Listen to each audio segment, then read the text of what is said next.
So good afternoon, everyone.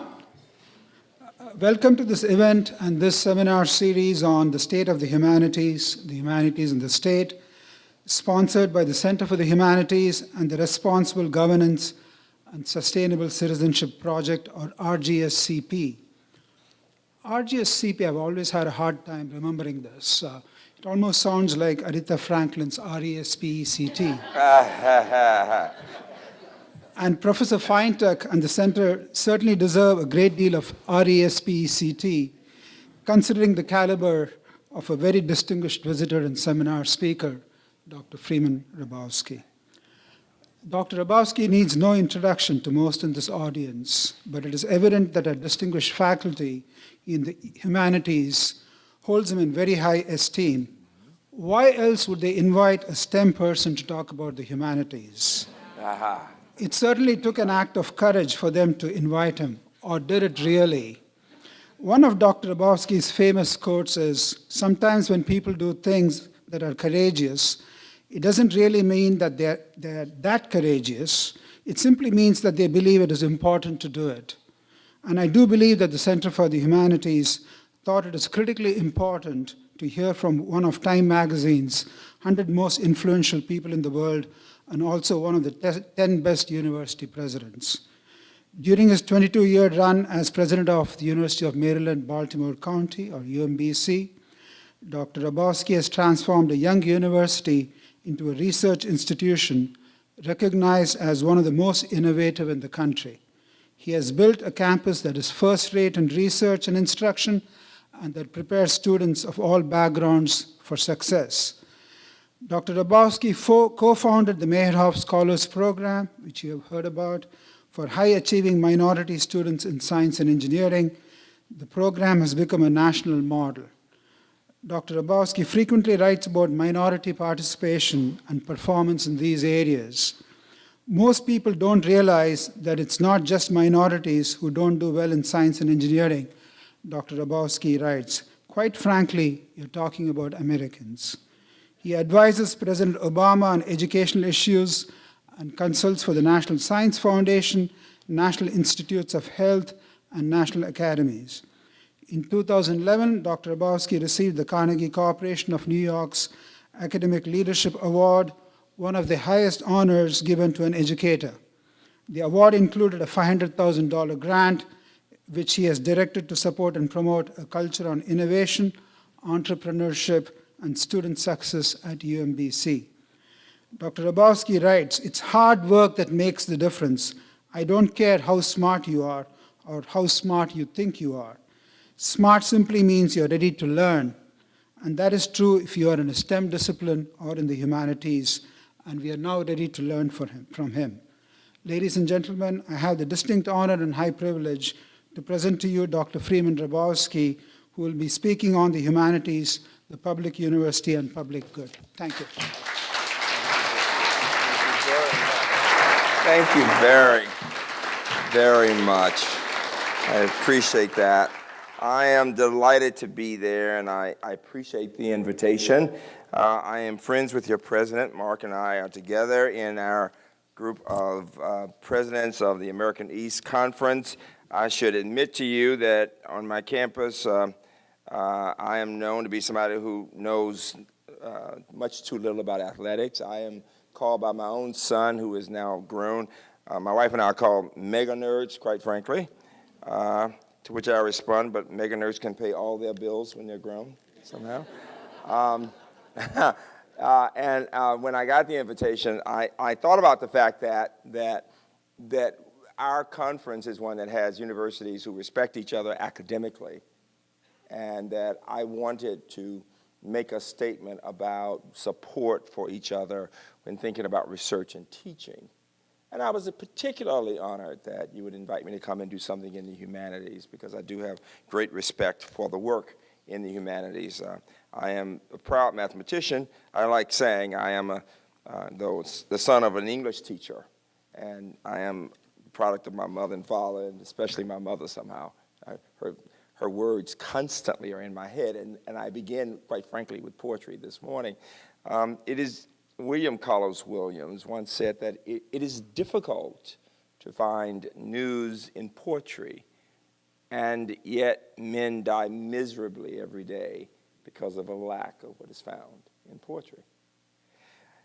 It was our beloved Maya Angelou who said at the time of the installation of another president, "Lift up your eyes upon this day, breaking for you.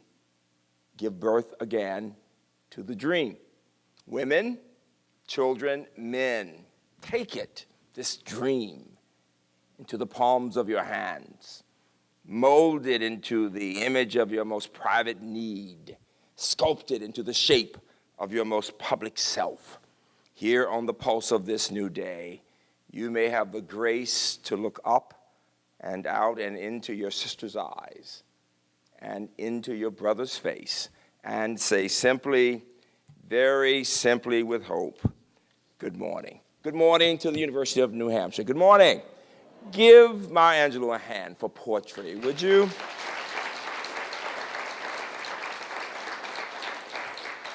I have to tell you that we're all very excited on my campus because we are about to have a production of a play that is a bit unusual. The title of the play is The Mathematics of Being Human.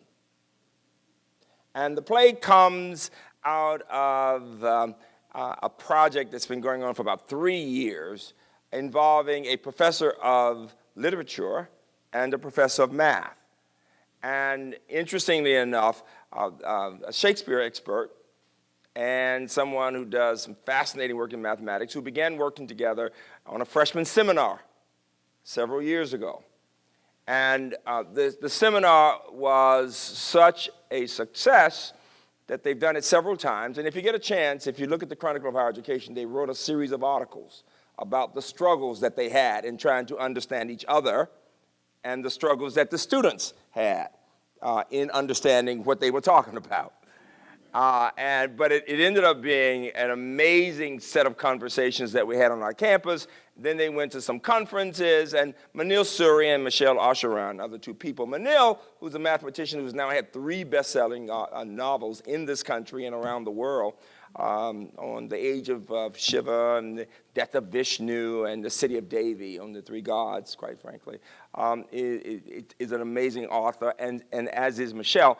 And the point is that out of all of this came this play, and it's going to be produced on campus. Now, why do I bring that up? One of the points I want to make to you as I begin to talk about this notion of the state of the humanities and the public university and the public good is that as we talk about the humanities and the importance of the humanities, I think it's very important that we begin from a position of strength, that we understand that the challenges that we face in our country and in our world, that the problems that we work to solve will be solved as a result of work that will tend to be with this theme of interdisciplinarity, and that the humanities will be a very important part of whatever solutions we come up with. So students, as you study something involving women's studies, as you study areas involving the classics, as you are a philosopher, if you are someone who is looking at literature, what you will find is that whatever you're studying will have connections to other disciplines. And I think the point we want to make to students, the point we're making, I'm sure, in our own research, is that problems are not solved in entirety as we think about the challenges we face as a society simply through one discipline. That as we seek the truth, it is wonderful to be able to stay within one's discipline, and that sometimes everything that we do in research doesn't have to be about solving a problem. That there is beauty to be found simply in climbing the mountain. Whether it is, if I'm working on a proof, I don't have to have a problem involved other than climbing the mountain, other than simply seeking the truth, other than seeing where it leads. It's important to say that basic research in the humanities is important for its own sake to the students. And at the same time, we can talk about basic research or applied research. But as I thought about the topic and the themes, several things came to mind. How do we tie the humanities on the one hand, to the notion of the public university, and to the notion of the public good. And what I'm going to do is to connect several things. One will be part of a talk that I gave to the Federation of State Humanities Councils within the past year in my hometown, in Birmingham. I served as the chair of the Maryland Humanities Council some years ago. I had a chance to think a great deal about how we in universities work with the public, about the significance of the humanities as related to the arts, as related to reflecting on the arts even, as related to talking about different conversations. And also, I want to talk a moment about the notion of the public university and what we mean by the public good. And I'm seeing a lot of students here, so some faculty members must have really be giving you a lot of bonus points or something for your being here. I get that, all right? So I'm going to try not to bore you as I try not to keep my colleagues in some ways interested. This notion, you'll hear this topic, and I'm saying this to students more so than to, but I want to say some things so that I'm not sounding like I'm talking just to faculty students. When we talk about the idea of the public good, let me give you a sense of what I'm talking about. Public goods are goods that can be consumed by several people at the same time. And the significance is they can be consumed without diminishing the value of the consumption to any one of the individuals. In other words, the key characteristic of public goods is that many people can consume that same good without diminishing its value, and it's called non-rivalry. For example, you can think about public air or public park, a beautiful view, national defense, things that everybody can share in. And one person sharing in it doesn't take away from another person sharing in it. And that concept is one called non-rivalry. At the same time, higher education can be seen by some as a private good because, in a sense, the student is consuming it and there is a private return because you do get certain benefits for yourself, all right? So there is a kind of rivalry because there aren't but so many seats at any given university. So if you're taking up seats, you're taking seats, somebody would say, from someone else. But society profits from your becoming educated in many ways. It profits in terms of economics, in terms of culture, in terms of social mobility, in terms of governmental policy. In other words, one person enjoying the benefits of that educated citizenry does not diminish someone else from doing so, and no one can be excluded from enjoying those benefits. What I'm saying is this, that since there are both private and public returns on the investment in higher education, some would argue that the investment should be paid for by both individuals and society. In other words, it is both public good and private good. The question is, how much of each? Now, you're in a very unusual state. I just looked at the percent of your budget that comes from the state. It's unusually small. Now, that's not from the humanities point of view. That's from any point of view. It's only about 7%. I was, whoa, it's amazing. And your tuition is much higher than my students' tuition, for example. Maryland is a very enlightened state. We are very fortunate. The state pays much more. And that's what, and so for you as educated people, students, you need to at least look at how you compare with other states. You are, and this is a wonderful state, don't miss my point. It's a wonderful state, and you have the right to decide how you think things should go. But you should at least understand this relationship between the public good and the private good. I would argue that the better educated a citizenry, the more educated people are, the better off the entire community will be. The more clearly they can think, the more they appreciate the fact that you want to educate the children, obviously for any number of reasons, beyond the moral reasons. The fact is that when children are educated and they are able to go on to college and they can get jobs, they can take care of their families, and quite frankly, they don't get into as much trouble, and all kinds of good can come of that. And so think of that as we talk about what public universities do and the role that they should play in helping to educate a population. And the number one theme that I want you to think about as I talk about the role of the humanities in a public university is the theme I have chosen of inequality.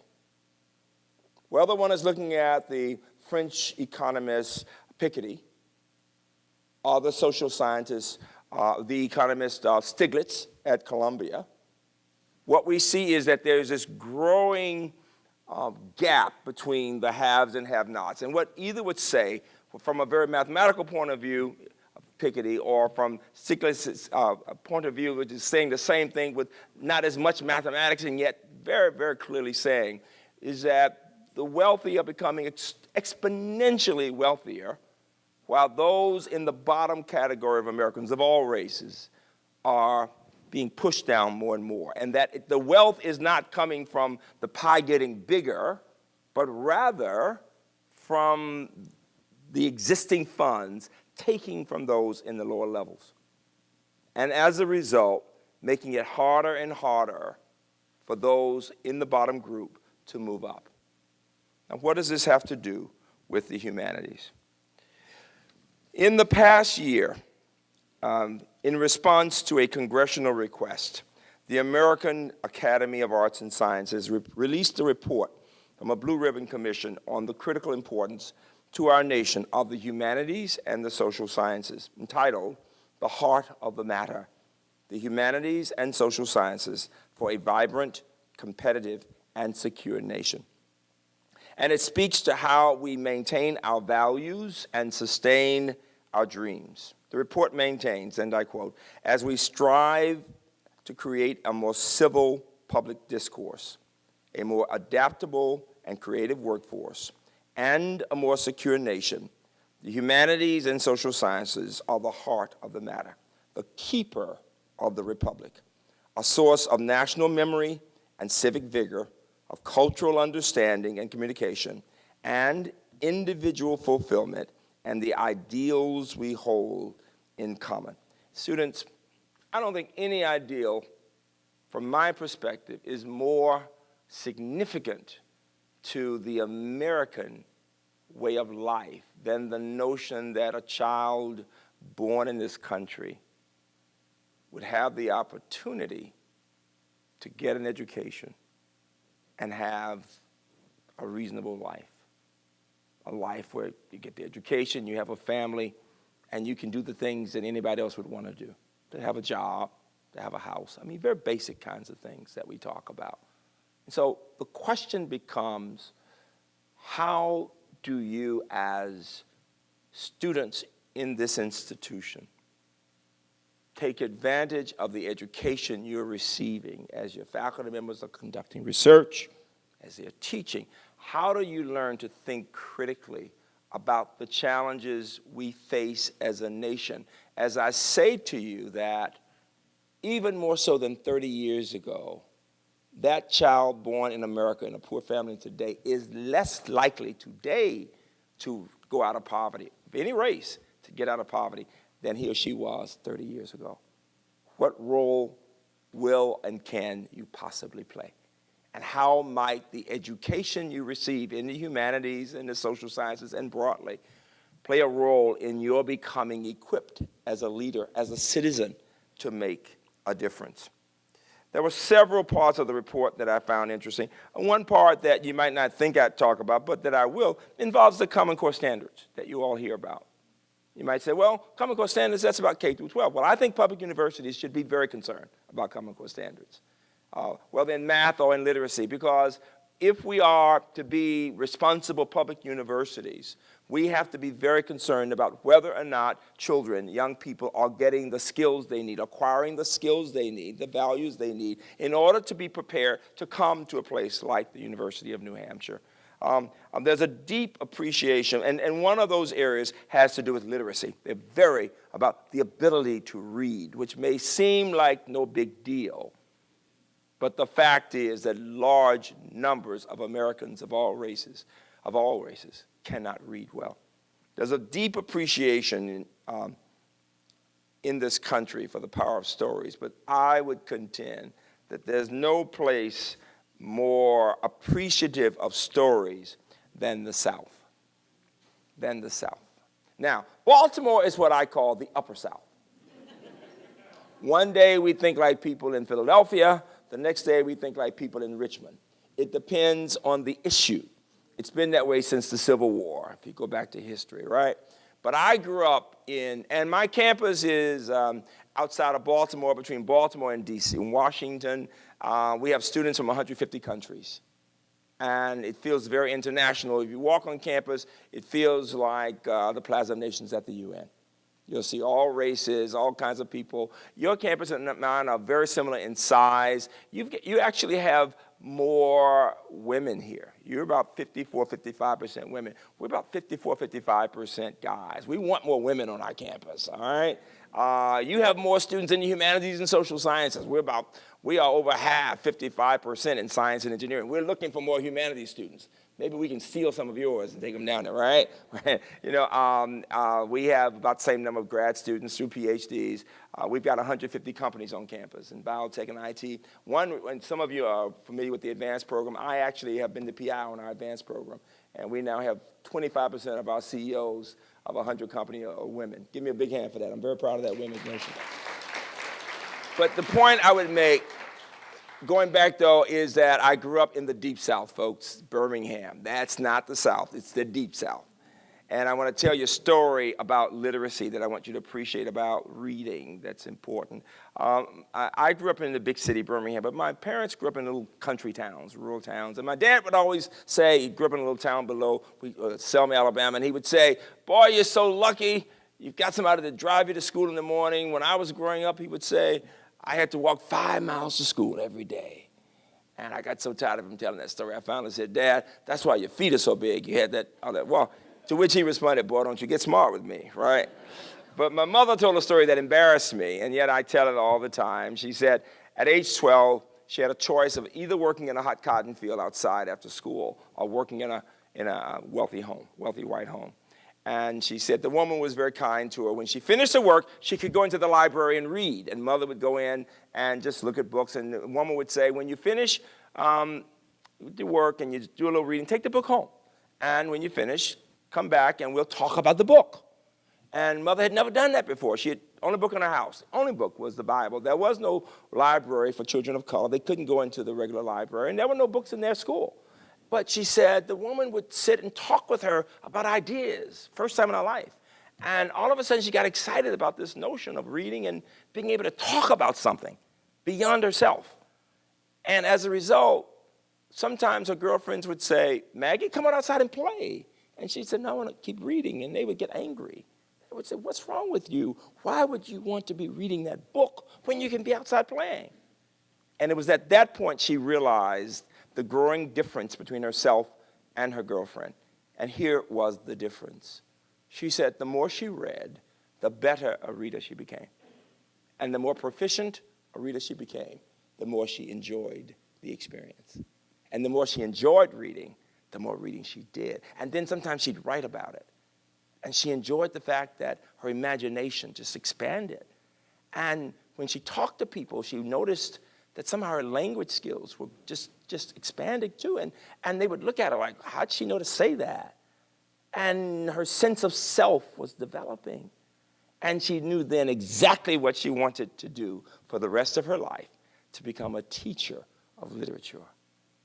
Because she said, imagine if I could excite little girls about the possibilities of reading books and loving to read and write. And she did exactly that. And so all of my life, I would hear my mother quoting from authors, Zora Neale Hurston, in her book, Their Eyes Were Watching God. Ships at a distance have every man's wish on board. For some, they come in with the tide. For others, they sail forever on the horizon, never out of sight, never landing, until the watcher turns his head away in resignation. His dreams mocked to death by time. That is the life of men. And she would say, and women. And every time she would say things like that, for whatever reason, we'd all get goosebumps. There's something about literature, about poetry, that elevates you and you find yourself beyond yourself. And there is the point of the humanities, that one learns to get beyond oneself somehow. And literacy allows children and people to dive in and to learn how others think and write and express themselves. And the point of the Common Core Standards is to teach people to get into that text, to analyze it, not just to call words, but to understand it and to ask questions. And so the idea of literacy in reading and writing and the ability to comprehend and to evaluate the text and to build context knowledge and to understand the different perspectives and the cultures, and most important, to adapt the communication skills and to be able to talk to different kinds of audiences. This is what public universities will be working to do in working with teachers and with children and in preparing them to come to institutions. But beyond the literacy, why is it that the humanities are important? What is it public universities should be saying to all of society? You know, faculty, colleagues, for 10 years I've been working to help my campus get a new arts and humanities building. So my colleagues and I were constantly working on strategies. And we are in an enlightened state. They've been giving us a number of buildings, but it's so much easier to get something in science, as you know, than it is in the humanities. And every year I was telling somebody earlier, every year I'd go to the legislature and, you know, we were having progress and getting physics and getting engineering and all that's great. But I get to my arts and humanities and they'd say, Freeman, but you all produce the doctors, you produce the engineers, you produce the scientists. Yeah. But we need this arts and humanities facility because half my students, you know, I even got it in policy, but I couldn't get through in arts and humanities. And they kept saying, but you're getting your doctors. And finally, in polite terms, I said, but how many of you have ever had a difficult doctor? I wasn't that polite, but that's the point I made, right? And they got my point, right?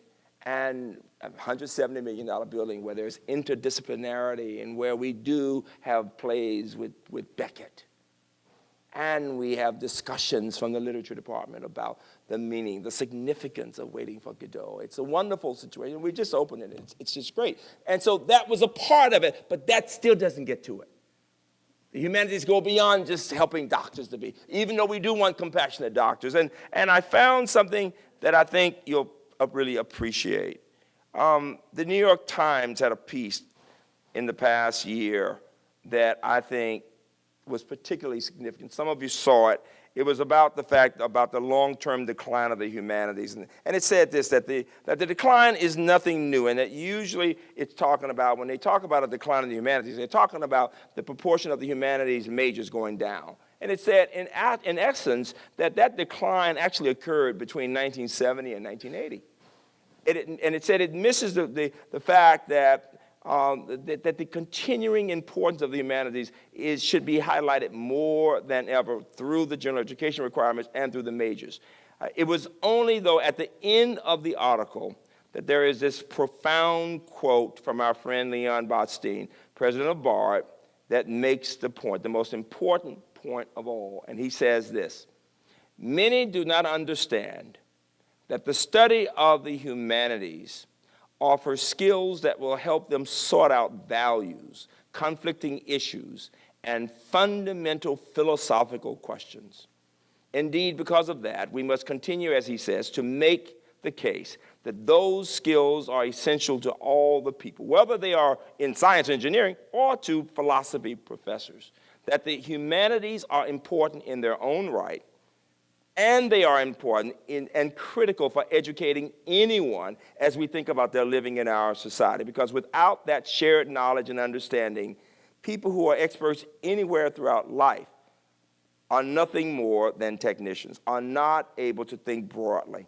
And so, as the heart of the matter urges, when they say, who will lead America into the bright future? Citizens who are educated in the broadest possible sense, so that they can participate in their own governance and engage with the world. An adaptable and creative workforce, experts in whether they're in national security or equipped with the cultural understanding and knowledge of social dynamics and language proficiency to lead our foreign service and military through complex global conflicts, elected officials and broader public who exercise civil, political discourse and founded on an appreciation of the ways our differences and commonalities can shape our rich history. We must prepare the next generation to be these future leaders. I would argue when we talk about Washington, D.C., and I am there all the time at the White House and in Congress, I would argue that the humanities are more important than ever because the dysfunction that we see in Washington right now is our fault. Is our fault as a society. That all of those people who are there are graduates of our institutions. Think about it. I said this to some of our presidential colleagues, and they got upset with me. They got upset with me, but think about it. They come through our institutions. Now, it's hard to change people sometimes. And the question I'm asking myself as people come across the stage is, are they really different from when they came in? And it's not easy. It is not easy to change people. I realize that. But I'm talking to my colleagues now. I'm saying that one of our challenges is to somehow create a culture, and the humanities really are at the core of that change, that will have us all being willing to open our minds and being willing to be uncomfortable. What is it that the humanities can do for all of us? It is to make us uncomfortable. I say to my students, I want us all to get out of our comfort zones, to consider possibilities we may have never thought about before. My classes in Greek and Latin are full at 8 in the morning. And it is amazing to me sometimes that students will come to me and say, I didn't like what I heard today. And I'll say, good. It means you're growing, right? And one student said, well, when will I get there? And I say, I hope you never get there, because there is the meaning of education. You know, it was Beckett in one of his books in Malloy, he was studying the dancing of bees. And this concept of the dancing of bees. You know, when bees are dancing, they're actually communicating with each other. And the character says, here's something I could study all my life and never understand. And the significance is, he says it, students, with great rapture, he's absolutely fascinated, because the more he studies the dancing of the bees, the more he begins to understand how they're communicating. But the more he understands, the more he realizes there's so much more to know. And there is the essence of education itself. That the whole point of the humanities, the whole point of education itself, is that we learn simply how to keep learning. And that's why we study the humanities. Thank you all very much.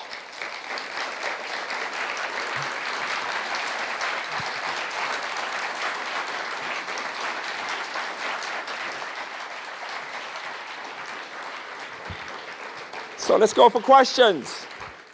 Please, questions from anyone? Yes. Your presentation makes us all feel comfortable, Okay. especially those of us a little bit on the older end of the continuum. Sensing the younger people in the continuum, and I think to myself, well, how can we in the university system, or who serve for universities, learn to help our younger friends and colleagues make their way into the world that may be letting the beautiful flower of the humanities wilt on the vine. That comes down to how do they find works so that they can flourish after they leave the campus. How can we do that? Let me say, I had so much more to say. Did you know I gave a talk recently in which I said what a neuroscientist told me recently. How long do you think people can listen in concentrated fashion? What do you think? What is the latest research from NIH tell us? Well, the published work says at most the most disciplined of human beings can listen for 20 minutes. 20 minutes. Now, those of you, the professors in the room have pushed themselves to do a bit more, but even those of you who are most disciplined, you were thinking about that work that you're doing, your own research. Every now and then it would come into your head. You just come back to the thought. You were still thinking about a paper you're writing or something. You don't realize what you really were. And the students, you were thinking about many things. But you just learned to look like you're interested since you said that. See, I saw your faces, all right? I don't care what somebody's saying. You cannot do more than 20 minutes. This is why on my own campus, we have flipped the classes. We will talk. I mean, in the humanities to the sciences, more and more classes are being flipped. What do I mean? We'll talk a while, and we stop it so we can have conversation and get to much more. I love what you did. It was almost like I planted you there, because I do want to leave you. I'm not through. I do want to leave you very uncomfortable. That's my goal. I have told some people that already. I want to leave you with discomfort. I'd rather for you to be pissed at me than to be happy. All right? I said pissed on purpose. I really mean... just to wake you up, all right? I meant perturbed faculty. Wait a minute. But no, his point is well taken. The challenge, now let me say it in a way that will wake you up. Let me say this. Those who are already believers know that I am speaking authentically, and everything I said, I do believe. There's no doubt in my mind how important the humanities are. Those who are not believers are not necessarily convinced by what I say. And there are different ways that what we do on our own, and I didn't want this to be a commercial about my own campus. I wanted to say some broad things. Now, let me give you some examples, and let me have you question me. Let's have some substantive exchange now that may bring more meat, more specificity, and I want the students to ask questions and faculty. We have worked at UMBC to bring innovation, and that's such an overused word, but to bring the questioning process to how we do things and what we're doing. So that Carnegie grant that we got, and I got a Heinz grant. We took about $750,000 and raised another $5 million. And what we did, faculty, was to put together a fund that's got, I don't know, $4 or $5 million as an endowment, where we actually get more than that, because we get almost $300,000 a year for a number of grants for professors, up to $25,000 apiece, to redesign courses. They can do them as one person or cross disciplines, within humanities, across areas, and the idea is to do several things. On the one hand, it is to think about the changing in the teaching approach, to redesign, to get students more empowered in the work. It is flipping courses. It is the possibility of much more group work. It is the idea of students having more of the responsibility of the course from the beginning, with the faculty member being more of a facilitator, quite frankly. It is more writing intensive. It is supplemental education. It is the idea of presenting more students, more reading and writing and use of technology, but writing and speaking, because we are saying our students need to learn how to present more, how to write more, but also it is getting them out into the communities. So whether it's in history and other areas, it's looking at students who've been displaced, interviewing families. It is using people from the social sciences and the humanities, working with people in engineering and with people with handicaps. It is developing approaches to working with people to solve problems, from rural Africa all the way to our city, to disruptive technologies in India. It's combining people in engineering with people in English. Quite frankly, faculty groups going together. It's literally with groups that are working with people in one country and another, virtually and in person, with faculty having money to have the time to develop materials and to try different things.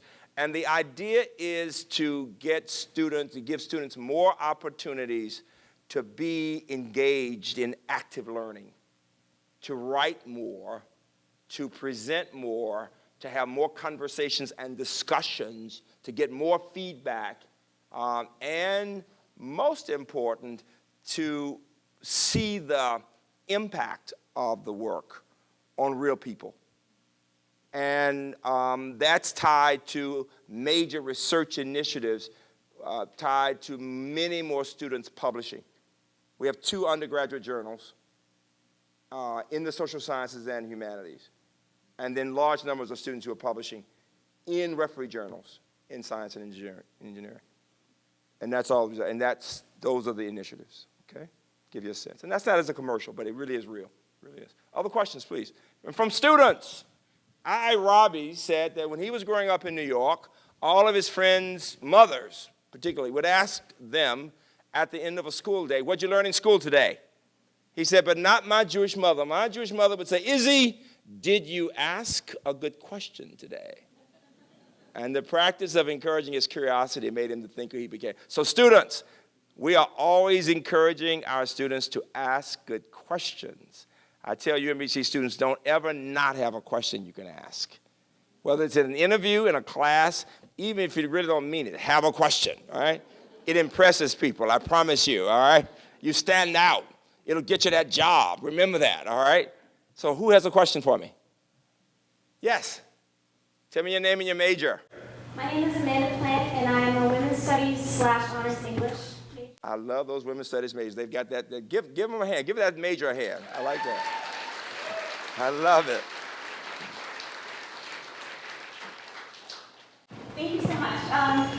So I guess my question would be, I am studying Paulo Freire's Pedagogy of the Oppressed. Yes. And one of his biggest concepts is the banking concept of education. And for people who are not familiar, this concept goes when students receive information from their professors and then are expected to just spill it out in papers or exams. How do you envision we can fight the banking concept of education, and not just in humanities, but in STEM? That's great. It's really great. Very good. Excellent. Well, I would hope that professors more and more are looking at the distinction between simply regurgitation and focusing more on critical thinking. It's very important to think about critical thinking. There is information that is just obviously what you have to know, but it's not enough to say, what is it you'd have to know, because it's just what's known in the field. The real question is, what do you think about what it is you have to know?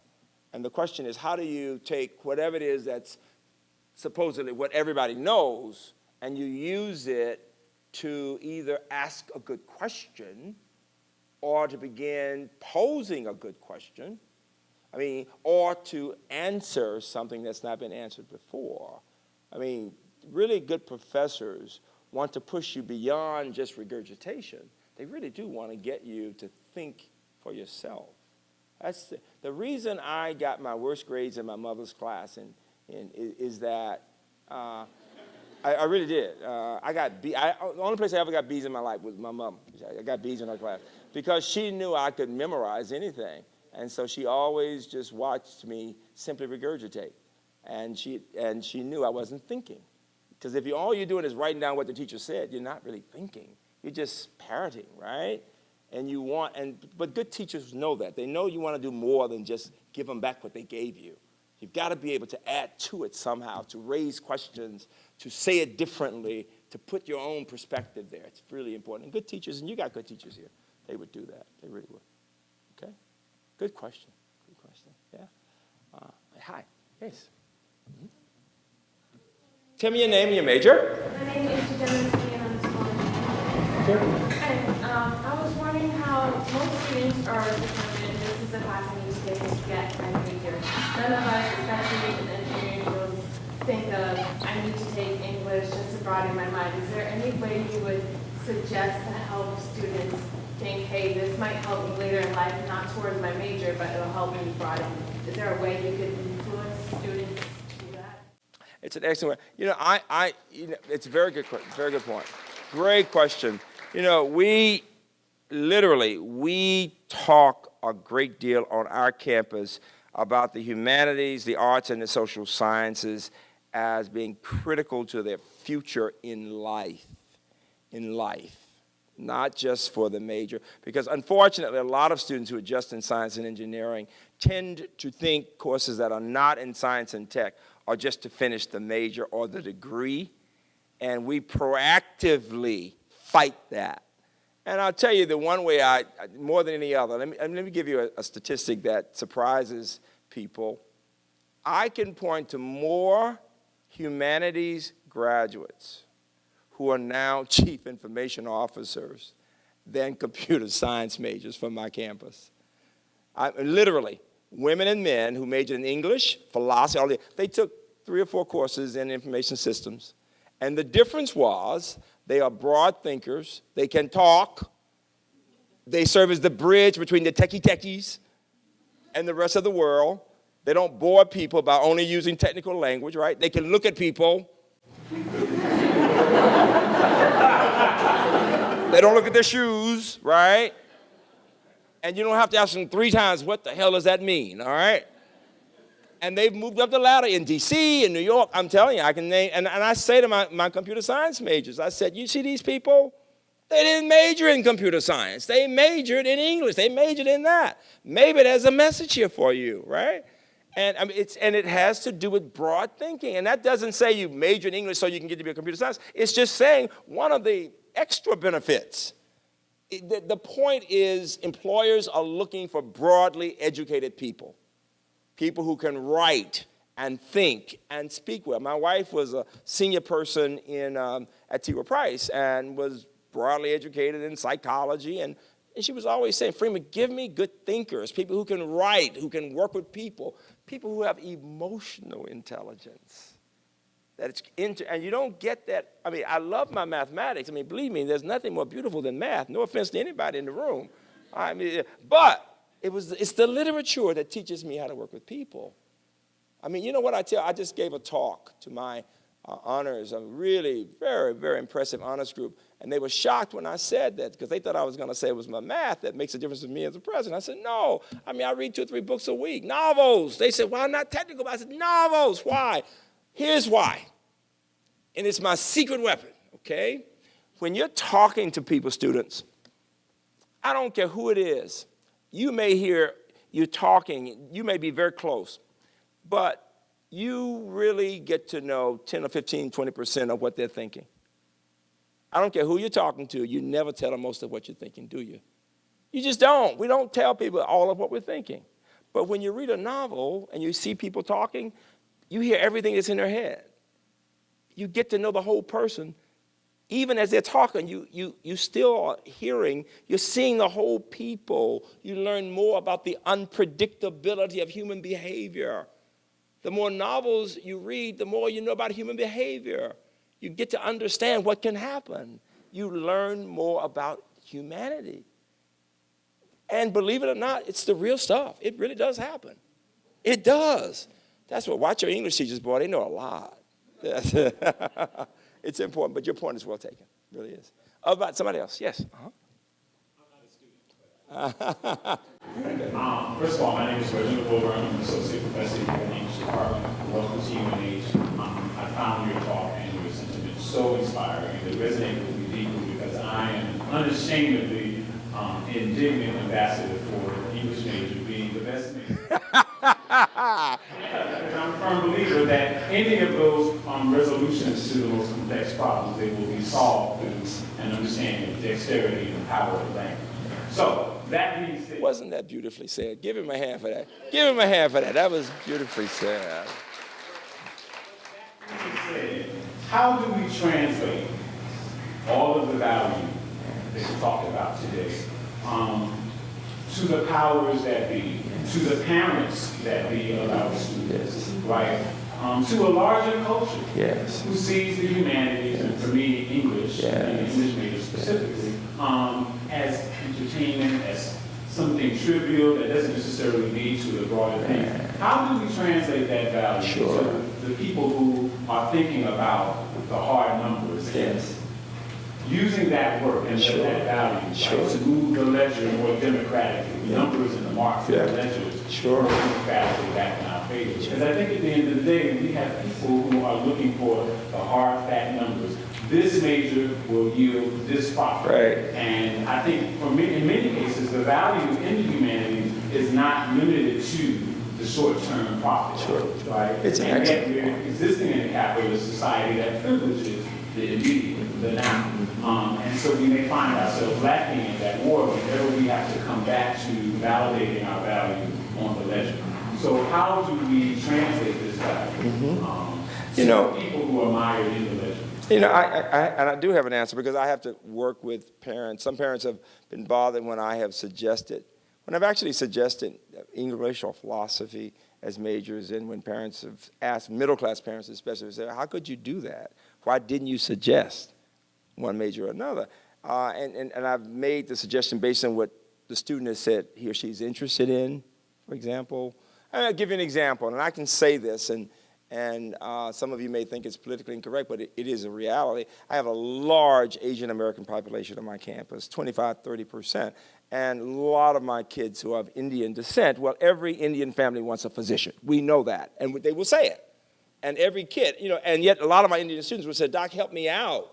Because my parents are, they're insisting that I go to med school. I don't want to go to med school. I like literature, for example, right? And I'll talk to them and say, well, let me talk with your parents about it, right? This is real. Now, a lot of places in America, people don't even want to deal with that. They don't even want to say it because it sounds politically incorrect. But this is reality. One of the points I'm saying about the humanities is we have to learn how to discuss sticky issues. You talked about comfort level. Whether it's about black, Hispanic, white, you have to be able to talk about race and these different factors in a way that is respectful, with dignity, but the truth, okay? With sincerity and respect, all right? And so, I'll call and talk about it. And here's what I can talk about. We need to know the facts. The fact is that one can have an English major and do many things. And you need to look at your majors and see where they've gone. They do many things. Whether one becomes a solid writer or works for a publication or goes to law school, but here's one that really, look at the number of people who go into industry and do extraordinarily well. I'll tell you one that's people always say, well, one has to be a business major. Middle-class people go into business, but wealthy people go into English and philosophy, and they become the CEOs. They do because they're broad thinkers, and then they're going to get an MBA later on, but they're wonderful writers. They may take a few courses in economics, but, they're wonderful writers. If you can, listen, I have been studying T.S. Eliot for 30 years. I mean, it is as difficult to me, as challenging, as intellectually stimulating as any math analysis I will ever do. So that it has the intellectual rigor, but it also teaches one to think critically, to write well, to appreciate language. What else is there when you think about leadership, management, when you think about relationships? So I think people just don't know, but I think from a practical point of view, if I were you, I would look at my top 50 English majors and where they are. Where are they now? What are they? I think you'd be shocked at how well they're doing. Because any major here, you will find people doing all kinds of wonderful things. Because it's about the ability to do the things we're talking about. These skills are transferable from any of these majors. It's the ability to think and to interact with people and to be on time, to get where you need to go, and to work hard. These are the skills. It's the broad set of skills that are most important, more than anything else. That would be what I would say. Very important. Okay, all right. Other questions from anyone, please? Yes. Sylvia Foster, I work with J.D. Nolan for Equity University Yes. campus, and I read a recent article on how tech companies are hiring English majors because they show more empathy. I was wondering if some of your classes also create that ability to critique other people, have good exchange. Well, it is very much so. You see, one of the challenges with the typical lecture, and some classes are just for lecture, of course, and it's not, and some of the classes will have lectures, but more and more people are getting the point that people can't listen but so long. They really cannot. And so having an opportunity to have part lecture and something else, more and more, in the digital humanities, we are really focusing on digital humanities so that they will part lecture, but we're also giving professors the opportunity to figure out what would go with a part lecture, use of technology, perhaps an opportunity to see something and then to discuss it.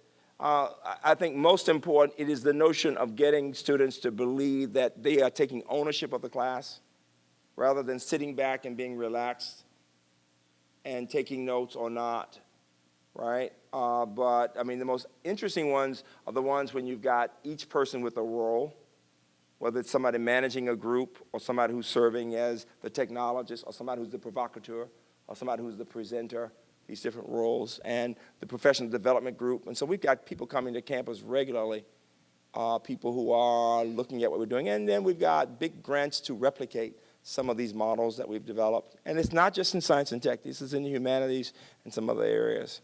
And we're taking it, well, it's first year work, now it's second year, third year, and it's in different disciplines, and some areas are more active than others. But more and more, it's catching fire for our entire system now, and more grants from different places for it.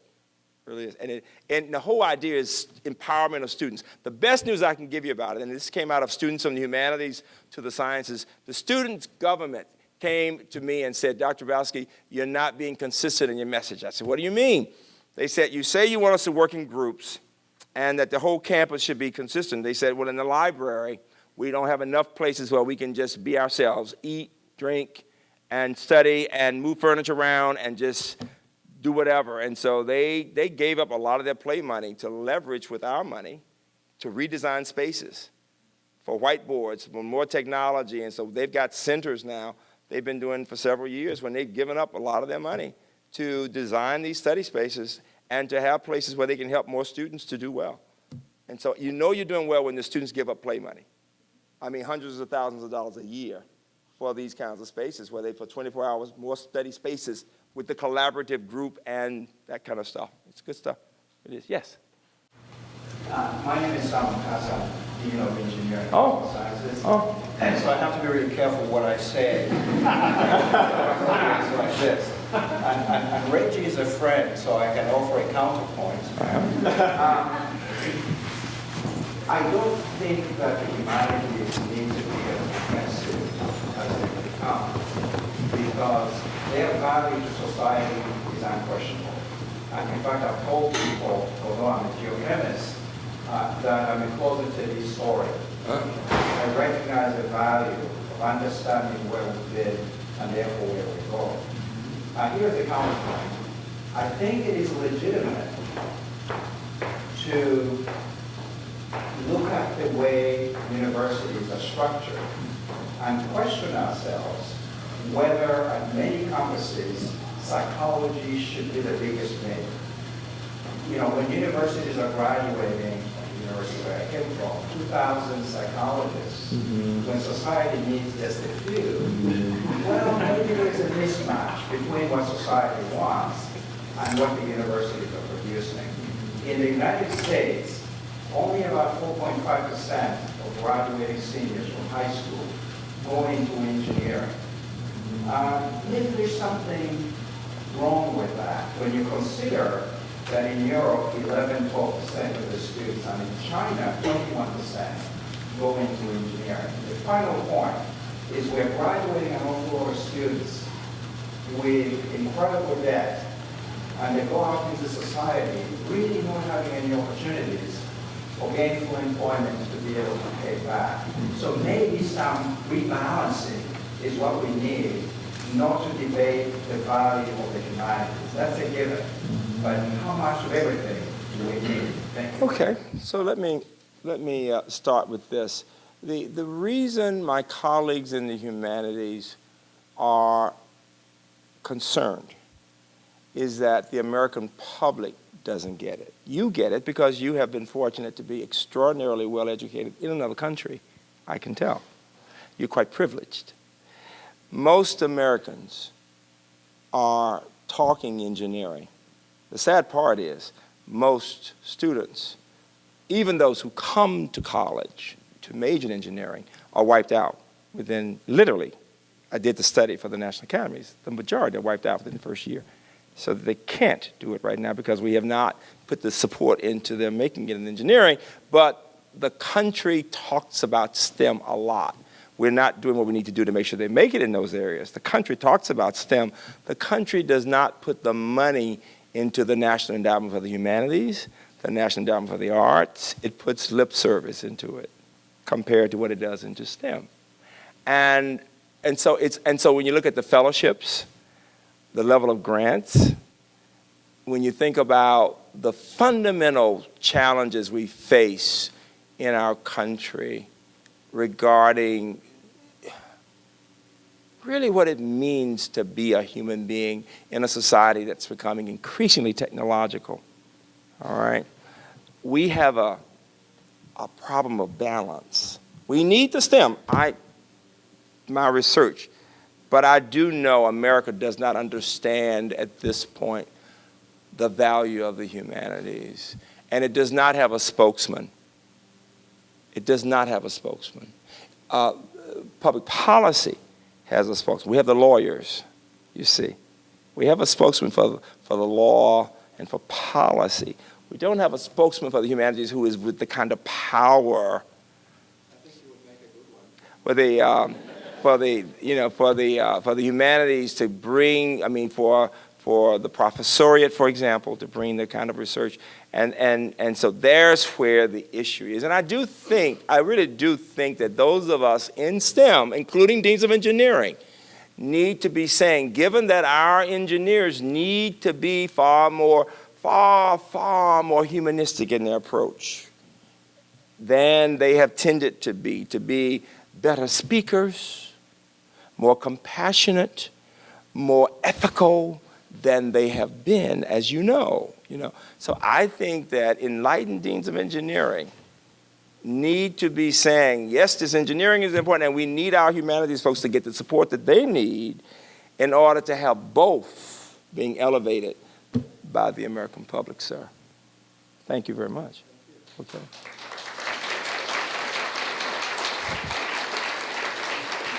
And to show you how small your campus is, I even know that your son went to Harvard and he speaks Chinese fluently. This is how much I know. This is what Southerners do. They get to know all the facts. I know about you already. Wait a minute.